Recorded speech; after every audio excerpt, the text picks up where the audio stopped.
aprendices. Espero que se encuentren muy bien el día de hoy. Hoy, como estaba fijado previamente en nuestro cronograma de nuestra formación complementaria virtual, vamos a estar desarrollando en esta próxima hora, hora y media, nuestro segundo encuentro sincrónico dentro de nuestra formación complementaria. El día de hoy vamos a centrar nuestra agenda, nuestro orden del día en los temas de la semana número 2. La anterior semana estuvimos verificando nuestras generalidades, estuvimos haciendo un recorrido virtual por las principales herramientas de la formación y el día de hoy vamos a estar centrándonos en nuestra semana de aprendizaje número 2. Recordando a todos que estas conferencias quedan grabadas para posterior consulta. Quizás algunos compañeros por temas personales, laborales, profesionales, de estudio, no pueden estar en tiempo real, pero la idea es que aprovechemos este espacio para plantear dudas, inquietudes frente a nuestro programa, frente a nuestro proceso formativo y obviamente también frente a las diferentes herramientas con las que cuenta nuestra plataforma Territorium para desarrollar a cabalidad nuestra formación. El día de hoy, recordarles, cuando ingresamos a www.senavirtual.edu.co se nos va a desplegar esta ventana. Allí vamos a dar clic en el curso al cual vamos a ingresar, en este caso nuestra formación, que se denomina Promoción y Ejercicio de los Derechos Humanos para una cultura de paz y reconciliación. El día de hoy, como les estaba comentando, vamos a ingresar, como ya es nuestra ruta habitual, contenido del curso, proyecto, y allí nos vamos a situar en esta carpeta que se denomina actividad 2. Allí está la guía de aprendizaje, el material de formación, materiales complementarios y los enlaces para los envíos de las evidencias propuestas en la guía de aprendizaje. Recordemos que desde nuestra primera reunión virtual indicamos que en material de formación y materiales complementarios vamos a encontrar todos estos insumos para poder desarrollar correctamente nuestra guía de aprendizaje y finalmente, como tercer paso, enviar nuestras evidencias por los enlaces dispuestos para tal fin. Entonces vamos a ingresar aquí a nuestro material de formación. Recordemos que son muy importantes estos botones de este menú de navegación. Aquí podemos ir hacia atrás, hacia adelante y aquí regresar al home. Recordemos también que nosotros tenemos la posibilidad de visualizar en dos versiones nuestro material. En la primera versión es la versión descargable y la segunda versión es la versión en línea. En este caso yo les aconsejo descargar. Aquí se va a abrir este formato en PDF donde vamos a encontrar una introducción al tema, la estructura de contenidos de nuestra semana de aprendizaje número 2, que recordemos vamos a desarrollar a partir del 24 de agosto hasta el 30 de agosto. Hoy 28 de agosto estamos desarrollando nuestro segundo encuentro sincrónico, pero recordemos también que en nuestra primera conferencia web señalamos que uno de los principios fundamentales de nuestra formación complementaria virtual es la flexibilidad y por tal razón no se preocupen, yo sé que hay muchos de ustedes que ya incluso han desarrollado actividades de la semana 3, pero también sé que hay otros que hasta ahorita están desarrollando las actividades de bienvenida, las actividades iniciales mejor, como foro social, presentación en dicho foro, actualización de datos, presentación del sondeo de conocimientos previos. No hay ningún problema, solamente debemos tener muy en cuenta que nuestra fecha máxima, plazo máximo para entrega de actividades es el próximo 11 de septiembre a las 12 de la noche, porque el día 12 de septiembre vamos a estar realizando nuestro cierre en plataforma Sena Sofía Plus y van a estar llegando a sus correos las diferentes notificaciones que señalan su nuevo estado. Esperemos que todos aprueben esta formación y más que aprobar y tener su certificado con posterioridad, también esperemos que haya sido de su agrado, de su aceptación y que hayan logrado apropiar todos estos conocimientos tan importantes para nuestro rol como ciudadanos activos de nuestra sociedad. Siempre vamos a encontrar un mapa de contenido En esta semana, como lo vemos aquí en nuestra estructura de contenidos, vamos a definir qué son los derechos civiles y políticos, cuál es ese marco internacional que regula esta importante materia. Ya vamos a aterrizar un poco más en el ordenamiento colombiano, los derechos civiles y políticos conforme a la Constitución de 1991, nuestra Carta Magna, nuestra norma de normas. En segundo lugar, vamos a encontrar los mecanismos de participación ciudadana, iniciativa popular legislativa y normativa ante las corporaciones públicas, como son el referendo, la revocatoria del mandato, el plebiscito, el cabildo abierto, el derecho al voto, consulta popular, Asamblea Nacional Constituyente y otros mecanismos. Gestión pública y transparencia va a ser nuestro tercer y último tema de esta segunda semana de aprendizaje. Vamos a tocar el principio 10 del Pacto Global, las políticas a implementar por el sector privado en transparencia. Es muy importante, estimados aprendices, que como lo veíamos en nuestra primera semana, todos tenemos derechos y deberes, pero hay distintas categorías de derechos. En este caso, nuestro material de formación número 2 nos acerca al concepto de derechos civiles y políticos. Los derechos civiles y políticos son aquellos que protegen la libertad individual de la limitación injusta o arbitraria por parte del Estado o de terceros y garantizan la capacidad para participar en la vida civil y política del Estado sin que haya lugar a discriminación o represión. Por ejemplo, el derecho que tenemos todas las personas a la vida, a la integridad física, a la libertad, al trabajo, a ser protegidos en la conservación y defensa de estos mismos derechos. Los derechos civiles y políticos tienen un fundamento en las libertades y en la igualdad y se remontan al mismo nacimiento del Estado moderno, que trajo consigo unas revoluciones que reivindicaban la libertad religiosa, intelectual, política y económica. En este sentido llegaron los derechos civiles y se fueron convirtiendo en derechos de exigibilidad inmediata. Resulta que los derechos civiles, por su parte, incluyen la garantía de la integridad física de las personas, su seguridad, la protección contra la discriminación por motivos de discapacidad física, mental, género, religión, edad, orientación sexual, entre otros, y los derechos individuales como la libertad intelectual y conciencia, libertad de expresión, de culto, religión, de prensa, de expresión y de circulación.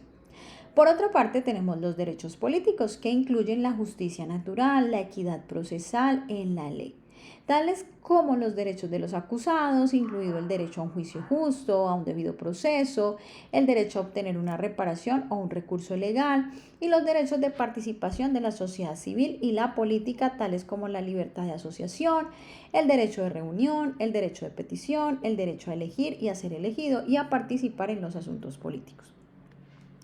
Algunos instrumentos internacionales de protección de los derechos civiles y políticos son el Pacto Internacional de Derechos Civiles y Políticos, PIDCP, por sus siglas. Este es un tratado multilateral construido por la Asamblea General de las Naciones Unidas en el año 1966 y que fue ratificado, y actualmente lo han ratificado 174 estados. Entró en vigencia desde el 23 de marzo de 1976 y permitió que los derechos allí consagrados, que ya habían sido reconocidos políticamente a través de la Carta Internacional de los Derechos Humanos junto con la Declaración Universal de los mismos, contaran con una herramienta vinculante propia del derecho internacional. Además de esta carta, existen algunas convenciones, como la Convención sobre la Posición de los Refugiados, Convención sobre las Mujeres, sobre la eliminación de toda discriminación contra la mujer, Convención sobre los Derechos del Niño, que va enfocada a los niños, niñas y adolescentes, y otros convenios que abarcan discriminación racial, prevención de genocidio, derechos políticos de las mujeres, prohibición de la esclavitud y la tortura. Resulta que ha habido, como en todo, una evolución en cuanto a la preponderancia que se le ha dado a los derechos civiles y políticos. En la actualidad, en nuestro ordenamiento jurídico, desde aproximadamente finales de la década de los 80, las instituciones del Estado colombiano se concentraron en realizar un seguimiento y observancia del conflicto armado para verificar así que no se estuvieran desconociendo o vulnerando derechos civiles y políticos de los colombianos. El reconocimiento de esos derechos está en el artículo 11, desde el artículo 11 al artículo 41 de nuestra Carta Política. Resulta que se ha también desarrollado otra legislación como es el decreto 4912, de 2011. Allí se establecen algunos mecanismos especiales y específicos en cuanto a la protección a la vida, la libertad, la seguridad, la integridad de las personas. Resulta que en cuanto a los derechos políticos está pues en nuestra Carta Magna, está orientado más que todo hacia los mecanismos de participación democrática y pues en la actualidad estamos afrontando un reto bastante importante e interesante que es robustecer el reconocimiento de los derechos políticos porque en la actualidad estamos más enfocados hacia los mecanismos para participar democráticamente. Entonces, el reto a futuro es poder analizar, cuantificar y hacer seguimiento a dichos mecanismos con el fin de asegurar su respeto y debido cumplimiento. En la Carta Magna Constitución de 1991 observamos en pantalla, existe un articulado desde el artículo 11 al artículo 41, lo mencionábamos anteriormente, que está señalando específicamente cada uno de los derechos civiles y políticos. También, cuando tenemos unos derechos, debemos tener unos mecanismos que nos aseguren la participación en cuanto a los derechos políticos. De allí nacen los mecanismos de participación ciudadana, que no son otra cosa que unos instrumentos, unas herramientas que están establecidas en la Constitución de 1991, que buscan, cuyo objetivo, su finalidad, es asegurar e incentivar la participación de la población colombiana en las decisiones públicas que sean de su interés. Todos los individuos de nuestra sociedad con capacidad de voto tienen el derecho de poner en práctica el uso de los mecanismos de participación para ejercer vigilancia sobre la gestión pública y asegurar su participación en la toma de decisiones y la resolución de los problemas que afectan el bien común. El objetivo de los mecanismos de participación ciudadana es brindar garantías y beneficios para que el pueblo colombiano pueda participar en los cambios dentro de los sistemas judicial, ejecutivo y legislativo. Tenemos algunos que vamos a mencionar la tarde de hoy: iniciativa popular legislativa y normativa ante corporaciones públicas, referendo, revocatoria del mandato, plebiscito, derecho al voto, consulta popular, Asamblea Nacional Constituyente. La última fue la que dio origen a nuestra Carta Política actual en el año 1991, y tenemos algunos otros mecanismos alternativos que complementan toda esta protección a los derechos políticos, como lo son las veedurías ciudadanas. Resulta que yo les comentaba al inicio que íbamos a tocar dos temas importantes, que son la gestión pública y la transparencia y el principio 10 del Pacto Global. La gestión pública y transparencia es todo este marco normativo, jurídico, político, ético y organizacional de la administración pública que rige las actuaciones de todos los servidores públicos en nuestro país. Lleva implícito un principio que es el principio de publicidad consagrado en la Constitución Nacional, que sustenta la función administrativa.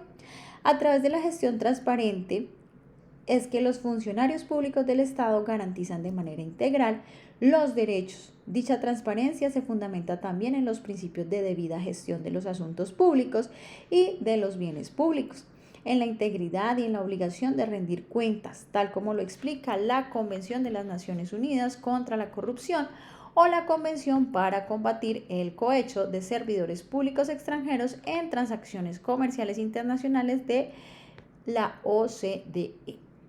El principio 10 del Pacto Global es un pacto que busca que se materialice un principio bien importante en contratación, que es la transparencia. Entonces allí se está luchando en contra del soborno, los conflictos de intereses, la conspiración, el nepotismo, el amiguismo, la extorsión, el uso de información privilegiada, el fraude, el blanqueo de capitales, el pago de dinero, ofrecimiento de regalos a clientes a cambio de un trato preferente en la contratación de servicios, entre otros. Como estamos observando, aquí tenemos una serie de términos que conforman nuestro glosario. Es importante que nos familiaricemos con estos términos, como los derechos humanos, derechos civiles, derechos políticos, económicos, sociales, culturales, ambientales y derecho a la igualdad, porque los vamos a estar manejando a lo largo de las siguientes semanas de aprendizaje. Esto sería en cuanto al material de formación. Resulta que nosotros, si seguimos avanzando aquí, vamos a encontrar un material complementario. Son unos recursos adicionales que vamos a tener para poder desarrollar nuestra actividad número 2 de aprendizaje. Y aquí vamos a encontrar que para esta segunda semana tenemos que entregar un documento sobre los mecanismos de participación ciudadana y desarrollar un cuestionario sobre los derechos civiles, políticos y mecanismos de participación ciudadana. ¿Cómo lo vamos a hacer? Muy sencillo. Aquí tenemos unos links que estamos viendo en pantalla. Aquí vamos a subir nuestro documento de mecanismos de participación ciudadana. Ese documento puede estar en formato Word, en PDF o en el formato o herramienta ofimática mejor de su preferencia. Lo importante es dar clic aquí en ver evidencia, buscar donde tengo mi archivo, lo cargo y esperar el juicio evaluativo y la correspondiente retroalimentación. Y aquí tenemos el cuestionario. Simplemente vamos a dar clic aquí en este espacio y vamos a presentar dicha evaluación. Recordemos que hay que seguir las instrucciones que se encuentran aquí en plataforma y que la evaluación, al estar configurada de forma automática, nos va a arrojar el resultado de forma inmediata. Así las cosas, mis estimados aprendices, estaríamos desarrollando nuestro segundo encuentro sincrónico dentro de la formación. No veo por aquí dudas en el chat, no veo manitas levantadas. Considero y soy positiva, considero que todo quedó muy claro. Recordemos nuevamente nuestros canales de comunicación. Tenemos nuestro foro de dudas e inquietudes. Tenemos también nuestro correo interno, el correo electrónico de la instructora que les voy a escribir nuevamente por el chat y el número telefónico. Recordemos también que, como les he dicho desde el principio, son canales alternos, el WhatsApp y el teléfono móvil, pero en lo posible trato de contestarlo para poder asesorar y acompañar el proceso formativo de cada uno de ustedes, como lo he venido haciendo hasta el momento. La idea es que si de pronto vemos que no se contesta inmediatamente, pues a veces estamos en capacitación. Yo les mostraba que también soy aprendiz en algunos cursos, pero siempre se contesta de manera oportuna dentro de los tiempos que hemos establecido previamente. Un abrazo a la distancia, bendiciones, espero que sigamos muy participativos como hasta el momento y quedo atenta a sus inquietudes y comentarios adicionales. Gracias por su puntual asistencia.